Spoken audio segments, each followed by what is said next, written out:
السلام عليكم ورحمة الله وبركاته. اللهم صل وسلم وبارك على سيدنا محمد وعلى آله وصحبه وسلم. ازيكم عاملين ايه؟ رب تكونوا كويسين وفي احسن حال ان شاء الله. حبايب قلبي شيماء واماراتي، وحشتوني جدا يا بنات. النهارده فيديو جديد، اتمنى ان هو يعجبكم ان شاء الله باذن الله وتستفيدي منه على قد ما تقدري. النهارده انا طبعا بشارككم يومي البسيط في التفريزات، ولكن يا بنات النهارده هنتكلم عن تفاصيل كتيره جدا جدا. لو انتي مبتدئه وما فرستيش قبل كده بقى صغنطه بنوت عايزه تساعدي مامتك عروسه جديده، والكلام ده، ومحتاجه حد كده يشجعك ويقولك على تفاصيل تفاصيل التفاصيل، ان شاء الله باذن الله تستفيدي معايا جدا في الفيديو ده. وكل كلمه فيه قايلها كده يعني كل حاجه عاملاها بحب، وكل كلمه هقولها من جوه قلبي. فيلا بقى عشان تستفيدي معايا بالفيديو كده ونشوف هنعمل ايه. طبعا احنا في الشتاء بقى، موسم الخضار والتفريزات، ويمكن انا كمان اتاخرت. النهارده انا مش جايبه معاكم اصناف كتير هعملها، جايبه حاجات بسيطه لان انا هجيب حاجه حاجه. ليه بقى يا شيماء مش هتعملي؟ يعني طبعا عندي قبل كده فيديوهات على القناه كنت بعمل فيها تقريبا كل حاجه معاكم في فيديو واحد. انا كشيماء اساسا يعني طاقيا ما بقتش بقدر اعمل ده عشان ابقى صريحه معاكم، فانا عندي نوعيه الفيديوهات دي عندي على القناه. تمام خلاص اكتفيت بيها والحمد لله رب العالمين، وحابه ان انا اشارككم بقى يومي البسيط عشان كمان بحس ان نوعية الفيديو اللي هو بيكون فيه جميع انواع الخضار في فيديو واحد بيسيب الواحد بالاحباط، اللي هو انا هجيب كل ده امتى وهعمله امتى. طبعا صناع المحتوى بيكونوا ده موسم شغل بالنسبة لهم والكلام ده، وبيبقى فيديو مهم ان هم ينزلوه بالشكل ده في الميعاد ده، فطبعا الله يكون في عونهم، بس هم بيتعبوا جدا. يعني ممكن يكون تصوير كذا يوم عشان في الاخر يديكي الانتاج اللي انت شايفاه ده. فانت بالراحه كده واحده واحده هتجيبي صنف صنف، خلاص يعني حاجه حاجه. مره نجيب الطماطم، مره نجيب البسله، مره نجيب فاصوليا، مره نجيب البصل. النهارده هقول لك على اسرار في البصل وتفاصيل انا ما شفتش حد بصراحه اتكلم فيها قبل كده، واتمنى ان انت تركزي معايا قوي في تفاصيل البصل، لان انت يعني ايه، حاجات صغيره جدا بس انا عمري ما شفت حد اتكلم فيها بصراحه على اليوتيوب. مش عارفه ليه، بالعكس انا بشوف طرق غلط جدا وهنبهك ليها ان انت ما تعمليهاش عشان ما يعني تعبك ما يروحش على الفاضي. فبسم الله الرحمن الرحيم كده نبدأ مع بعض يا بنات كده ونسمي الله. اول حاجة زي ما انتم شايفين معايا الطماطم دي 9 كيلو. الطماطم يا بنات الكيلو ب5 جنيه. طبعا الاسعار بتتفاوت في الطماطم، على قد ما تقدري هاتي حاجة جودتها كويسة. ما تجيبيش حاجة مصفرة او ناشفة قوي او لا قدر الله مفعصة قوي. حاولي تهتمي بجودة الحاجة، ليه كده كده الحاجة رخيصة. يعني لما تلاقي حاجة ب4 وحاجة ب5 خديها مني انا نصيحة، لا هاتي ام 5. يعني فرضا مثلا يعني انت هتجيبي مثلا 10 كيلو، فانت هتوفري كام؟ 10 جنيه. انا عارفه ان كل الناس دلوقتي بتدور على التوفير، بس ما انت هتخسري برضو. عارفه ازاي؟ لان هيطلع فيها حاجات وتفاصيل هتضطر ان انت تشيليها، فانت هتخسري في وزنها. او ممكن حاجه تبقى بايظه، او ممكن حاجه تبقى يعني انتوا فاهمين طبعا. انت فاهمه ان انت لما بتجيبي ساعات حاجه بتبقى رخيصه بيكون فيها تفاصيل مش حلوه يعني. فبالعكس الجنيه الزياده اللي انت بتحطيه ده انت هتاخدي قدامه جوده، يعني فاهماني. وبعدين ربنا سبحانه وتعالى بيقول ايه؟ كلوا من طيبات ما رزقناكم. يا ريت يعني احسن حاجه يعني تدخل جسمنا تكون احسن حاجه على قد ما نقدر، يعني افضل حاجه نقدر ان احنا على قد ما نقدر وفي استطاعتنا. خلاص يعني مش الجنيه وال2 جنيه وال5 جنيه دول هم التوفير الرهيب يعني. بس دي وجهة نظري يعني يا بنات. وعشان كمان الطعم بيفرق، الطماطم من الحاجات الحساسة قوي. همسك كل الخضار دلوقتي كده نسمي الله وهغسله كله معاكم. الجزر زي ما انتم شايفين بغسله، بغسله وهو كده قبل ما اقشره ولا اي حاجة، علشان مش عايزاه يوصل له ميه. خلي بالكم النهارده هنتكلم في تفاصيل مهمه قوي عن موضوع ان يعني الميه عدوة التفريزات. يعني خدي بالك انا بقول لك انا بكلم المبتدئين وبنتكلم في اساسيات تفريز. يعني الميه خلي بالكم من موضوع الميه، وهنتكلم بالتفاصيل الممله عن الموضوع ده دلوقتي. بصي بقى الفاصوليا طبعا بتتغسل قبل ما تتقطع زي ما انت شايفه كده. تمام، ونغسلها بالواحده او تمسكي اتنين اتنين او تلاته تلاته، معلش سمي الله، حتى لو الكميه كبيره معاكي ان شاء الله باذن الله يخلصوا. ما تعتمديش ابدا ان انت تمسكي الحاجه تغمريها في الميه وتمسكيها تحطيها في مصفى وتقولي انا غسلت. لا، حاولي على قد ما تقدري تهتمي جدا بمرحله الغسيل ديت، وهقول لك ليه. دلوقتي معايا البسله. عايزه اقول لكم البسله قبلها بيوم قعدت فصصتها، يعني قبل يوم التصوير ده قعدنا بالليل كده عملنا حفله. قلت لهم يلا حبايب قلبي مين هياكل البسله؟ احنا يا ماما. طب يلا اكيد انتوا هتفصصوها معايا. دول يا جماعه 4 كيلو من البسله. الكيلو كان عامل 12 جنيه، طبعا هي رخصت. يعني بس الحقيقه لانها ابتدت تفضى وتنشف، بس اللهم لك الحمد انا طلع حظي حلو يعني. فالكيلو بتاعها ب 12 جنيه، حلوه جدا بصراحه. الفاصوليا برضو ب 12 جنيه. اكلمك عن الاسعار خلاص عشان تلحقي يلا تنزلي كده تشتري، وعشان اشجعك حاجات بسيطه يعني على قد مقدرتك. مش لازم تملي الفريزر، انا بخاطب كل الناس، قادره قادره، مش قادره مش قادره، جهدا ومجهودا مش قادره، خلاص هاتي حاجه بسيطه بس ايه يعني. والله بتنفع جدا بالذات في رمضان يعني، وصيام والكلام دوت وبرده في نوعيات خضار انتوا عارفينها بتختفي، بتيجي كده فتره وبتختفي. طيب بتعملي بقى يا شيماء دلوقتي قبل ما الفيديو يجري؟ معايا سيرفيزين ستانلس، سيرفيس ستانلس وصينيه ستانلس، حطيت عليهم فوطين كده زي ما انتم شايفين نضاف وزي الفل، فردت عليهم البسله. عندك طريقتين للبسله، هتعملي كميه كبيره هتقعد معاكي السنه، هتنزلي بالبسله بالجزر هتديها صدمه في ميه سخنه، صدمه بس مش اكتر من كده، وتروحي مطلعاها تاني في مصفى، وبعدين تحطيها تتهوى على قد ما تقدري، وبعد كده تعبيها. دي وجهة نظري يا بنات، مش بفرضها على حد، ما بحبش صدمة المية الساقعة. بحس ان الخضار بيبقى اساسا سخن جدا، فبتنزليه في ميه ساقعه بحس ان هو بيبقى عطشان، بحس ان هو بيشرب ميه انا يعني. دي وجهة نظري، دي وجهة نظري مش بفرضها على حد. والطريقه التانية لو انت مش هتعملي كميه كبيره، فاعمليها زي كده على البارد، مش على البارد يعني، هتعمليها على الناشف من غير ما تديها صدمة المية السخنة، هنشوف مع بعض.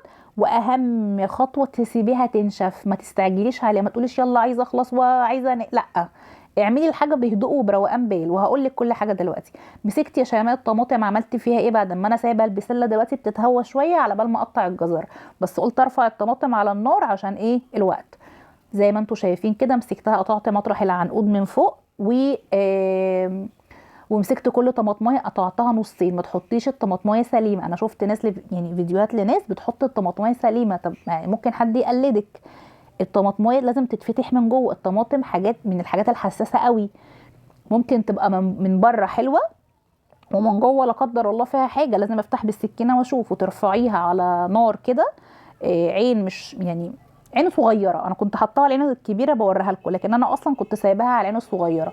الميه دي كلها شيء ما حطيتي ميه ولا نقطه ميه نهائيا، هتوطي عليها النار. وبما ان انت منصصاها وقطعاها نصاص، فانت هتحفزي الميه انها تطلع ايه. طيب امتى يا شيماء هنطفي عليها؟ لما بصوا يا بنات، لما تكش كده، انتوا شايفين الحله كانت مليانه ازاي، لما تغطس في الميه. معلش التفاصيل دي عشان انا قلت لكم النهارده موجهه الفيديو بتاعي للمبتدئين والعرايس الجداد والكلام ده، فمعلش استحملوني. لما تغطس الطماطم في الميه كده، تروحي طافيه عليها وتسيبيها تبرد. وهقول لك بقى ليه. مسكت دلوقتي الجزر، معلش لو بتكلم بسرعه لاني انا حاولت اقتصد الفيديو جدا في التوقيت، فانا مسرعه، فلازم اواكب بسرعه الصوره قدامي عشان ايه مفيش حاجه تفوتني. مسكت الجزر زي ما انتم شايفين قشرته. وطبعا زي ما بقول لك كده اوعي تقشري وبعدين تغسلي، اوعي، انا بقول لك اهو هتلاقيه زي السفنجه بيمتص الميه. خلاص فاحنا لا يعني هو كفايه قوي يعني ايه، ربنا سبحانه وتعالى هو في نسبه ميه هي في الجزر ذات نفسه هي حلوه قوي عليه، مش لازم احنا نشربه ميه زياده علشان لما يجي يستوي ميبقاش عامل زي السفنجه. المهم بقى زي ما انتم شايفين، انا بحب ان انا احط مثلا يعني مثلا عملت كيلو بسله اجيب عليها نص كيلو جزر، جبت زي ما انتم شايفين مثلا جبت 4 كيلو بسله، حطيت عليها دول كانوا 2 كيلو ونص جزر حطيتهم مفيش مشكله، لكن كانوا ممكن نكتفي ب 2 كيلو. مسكت بقى الجزر زي ما انت بتحبيه يعني، قطعي التقطيعه اللي انت عايزاها، ولكن انا بقطع المكعب كبير شويه نظرا لان الخضار جميع انواع الخضار لما بتدخل في مرحله السوا بتكش. البسله هنا كانت قعدت فتره حلوه، اتهوت الى حد ما، ولكن برضو مش قوي لسه.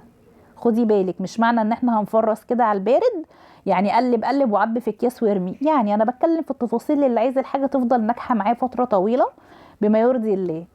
نزلت بالجزر على البتاع. طب ليش يا ماما كنت استنيتي من الاول وحطيتيهم كلهم؟ يعني قلت اكسب وقت وفي نفس الوقت إيه يعني مش حابه ان انا اعمل يعني مثلا ايه لو انا مثلا كنت بستعمل معاكم علب بلاستيك كنت بحط البسله كده وجنبها الجزر، لا انا حبيت اخلطهم على بعض عشان انا بالعين كده وبالنظر بشوف الكميه متناسبه الجزر مع البسله ولا لا. تمام كده لقيت خلاص الكميه حلوه. ممكن حد يحس ان الجزر يعني هو مش كتير، هو بس عشان كبير خلاص، بس هو انا بالنسبه لي الكميه دي مريحاني جدا. هحط بقى زي ما انتوا شايفين، والمرحله دي بقى تسيبيها براحتها خالص. وحاولي ان انتي مثلا لو عندك شبكه او حاجه تغطي، لو مثلا يعني انتوا فاهميني، مثلا ممكن يكون في حاجه بتطير في الشقه او ناموس او مش عارفه ايه، طبعا لازم نحافظ جدا عليها من التلوث. فزي ما انتوا شايفين هنا كانت نشفت وكان عدى وقت، حتى انا بصوا تلاقوني غيرت هدومي لاني كنت لابسه كده جلابيه معاكم في الاول. فانا على بال ما كنت سايبه الطماطم بتبرد وايديا بتستهدى كده، وقفت كان عندي كده شويه حاجات في الحوض عملتهم، فبلت نفسي فقلت كده اغير، وكانت خدت وقتها. بس دي كده اهم حاجه. عايزه انصحك برضو نصيحه، استغني عن علب التفريزات، لان الحاجه بقت غاليه، يعني كل حاجه بقت غاليه. خليكي في الاكياس. انا شيماء صورت معاكم كتير في علب، بيبقى شكلها جميل جدا والله في الصوره المصغره عندي وفي التصوير وفي كل حاجه، ان هي بتنظم لك الفريزر ذات نفسه.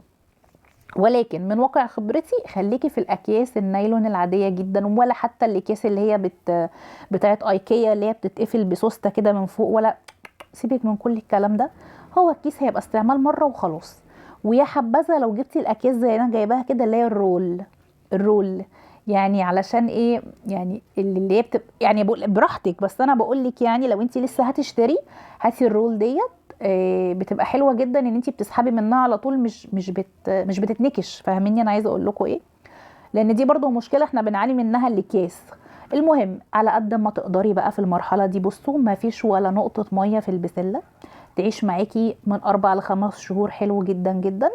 اكتر من كده لا، حاولي ان انت تديها صدمه عشان تعيش معاكي اكتر. تمام. تطلعي الهواء على قد ما تقدري، يعني على قد ما تقدري تطلعي الهواء، ده بيخلي الحاجه جوه في يعني حاجتين، إيه؟ ان انت الحاجه ما تبقاش مبلوله، وانك تطلعي الهواء بيخلي البسله مفرفطه يعني من قلب بعضها كده في الاكياس. علشان لو انت عايزه تاخدي كميه مثلا من الكيس، يعني تعملي مثلا بيها ايه، عايزه تاخدي مثلا شويه تعملي بيهم شوربه خضار، فانت مش عايزه الكيس كله، فبدل ما تكسري وتعملي والكلام ده بتبقى مفرفطه معاكي، بتبقى تحفه. المهم دلوقتي مسكت بقى الفاصوليا، شلت البدايه والنهايه بتاعتها، واستبعدت اي واحده تكون صفرة او شيخه زي ما بيقولوا او كده، او مش حلوه يعني. وقطعتها بالورب كده. معلش بقى ما صورتش معاكم، كنت قاعده بشتغل براحتي بره في الصاله، وسهله يعني ما فيهاش اي حاجه. الفاصوليا من الحاجات اللي انا لا لازم اديها صدمه. يعني ليه يا شيماء؟ لا بص قبل ما تنزل في الميه غير بعد ما نزلت. شايفين اللون بتاعها بيختلف ازاي؟ ركزوا كده. بس وبحس ان هي لا يعني لازم ديت بالذات. ما جربتش بصراحه ان انا افرزها على البارد زي البسله، ما جربتش بصراحه. عشان ايه؟ ما نقلفش يعني. زي ما انتي شايفه كده بطلعها على مصفى على طول، انا مش بسيبها تغلي خالص، مش ده المطلوب نهائيا. المطلوب انها تنزل لونها يتغير، تروحي مطلعه كده ايه على طول على مصفى. طلعت الكميه على مصفتين، علشان تبقى في نسبة انها تتهوى، يعني ما تبقاش مكتومة فوق بعضها. ومن وقت للتاني بمسك المصافي كده، بفضل ايه اقلب فيهم. طبعا الجو برد، فاساسا اوريدي الحاجة بتبرد معاكي بسرعة. خلاص. بمنتهى البساطة الفاصوليا من الحاجات الناجحة جدا في التفريز. بصي ما شاء الله خدت وقتها وبردت خالص. طبعا مختصره معاكم الفيديو، اكيد مش هنقعد نستنى الحاجه لما تبرد. خلاص مختصره معاكم. بصي ما فيش بخار ميه في الاكياس ولا اي حاجه خالص. طبعا تقسمي الاكياس على حسب الكميه اللي انت عايزاها وعدد افراد اسرتك والكلام ده. لا هنا بقى استني الفيديو، معلش المقطع ده المفروض كان يجي قبل اللي في الاكياس. الطماطم هنا بقى يا ست الكل كانت معايا بردت خالص. لو الهاند بلندر، لو انت عندك يعني هاند بلندر وكان كويس وحامي، يعني حامي ايه بس، كان هو اسمه ايه، حامي. معلش يا جماعه انا هنكته والله من التعب. آم، السكينه بتاعته كويسه يا ستي، خلاص اعملي بالهاند بلندر. انا بتاعي تلم شويه، فعملت كده بس علشان اشيلها بسهوله، احطها في الخلاط وهكمل في الخلاط. وعايزه اقول لكم الخلاط ده اللهم بارك، زمان ما كنتش بحتاج ان انا اصفي الطماطم لانه ما كانش بيخلي حاجه تتصفى. بس تقريبا برضو السكاكين بتاعته خلاص يعني بقت على قدها، فهضطر ان انا اصفيها. وفي كل الاحوال الصلصه آه الصلصه يا بنات بتتصفى لو انتي هتطبخي بيها او هتعملي بيها مكرونه. الصلصه الوحيده اللي مش بصفيها، عصير الطماطم الوحيد اللي مش بصفيه هو بتاع المحشي. طب بتعملي ايه يا شيماء دلوقتي؟ زي ما انتوا شايفين يا بنات، بميتها بميت، اوعي تصفي ميتها ولا تقولي الميه كتير، اوعي، لا هتضربيها بميتها زي ما هي كده خلاص، وهتمسكيها زي ما بقولك بقى تصفيها. يعني الموضوع فيه شويه خطوات وتعب شويه، بس والله ممتع.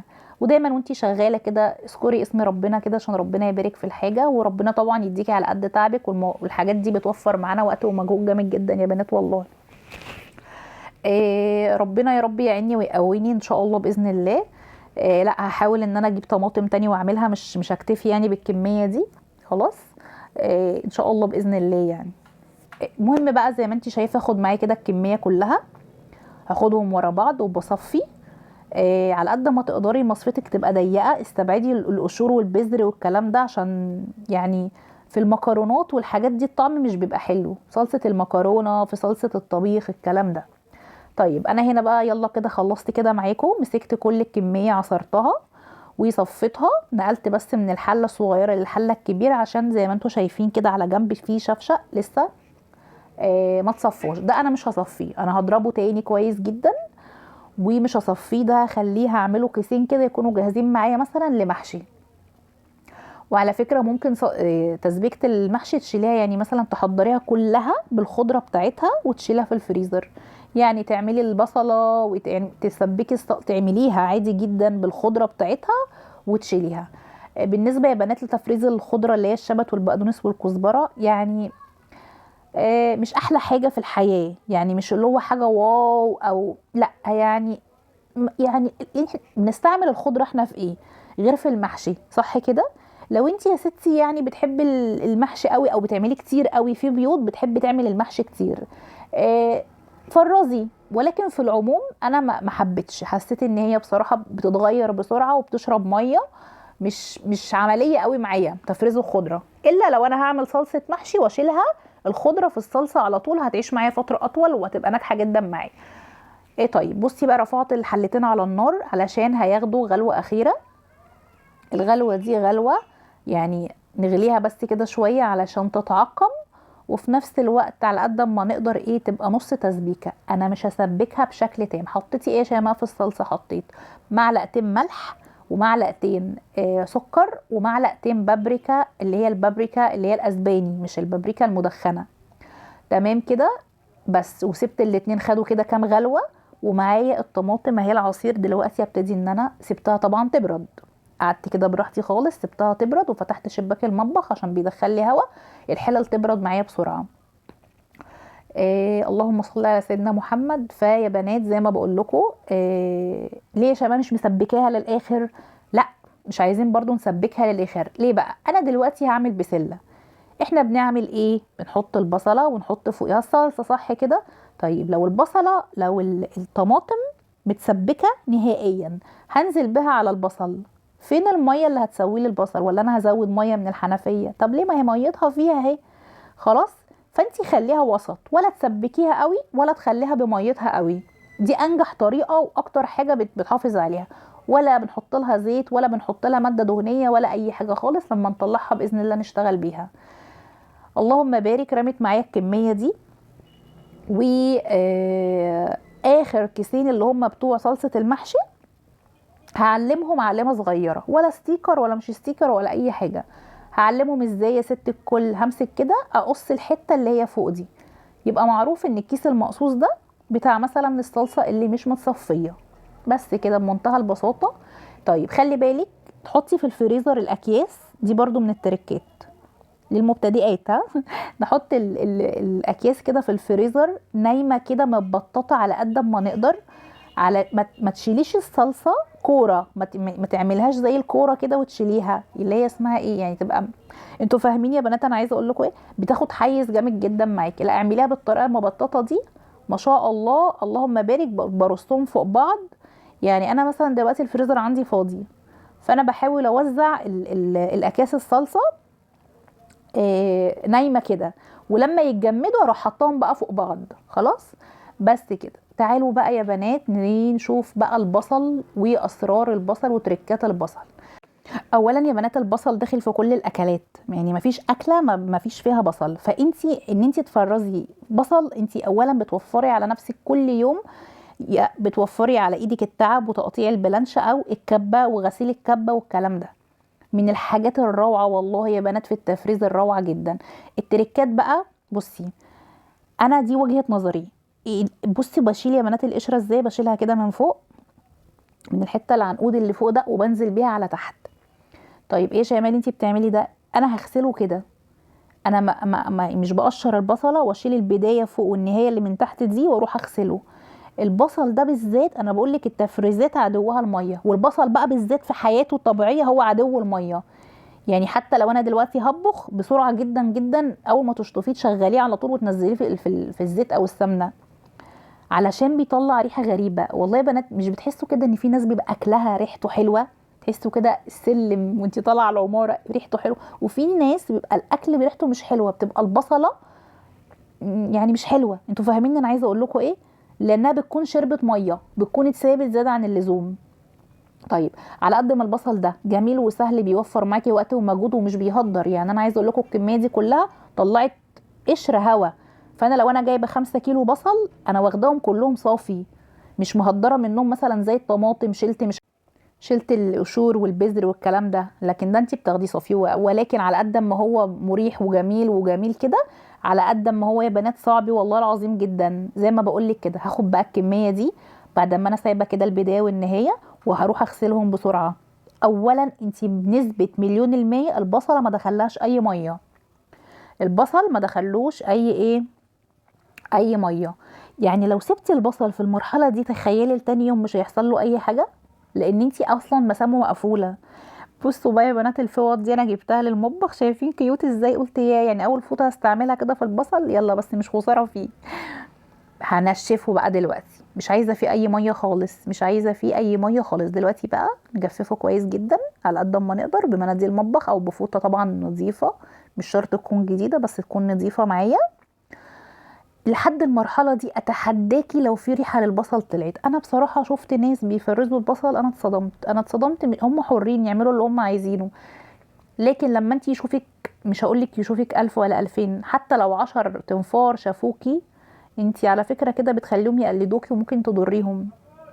يعني ليه الاقي مثلا، يعني مش عايزه اتكلم عن حد بس ايه، إيه مثلا حاطه كميه البصل في جردل مثلا او حاجه او طبق كبير مليان ميه. ازاي احنا نحط البصل في ميه ونرجع نعمله ايه احنا هنعمل عصير بصل ولا ايه؟ فلا يا بنات والله بجد حرام بجد.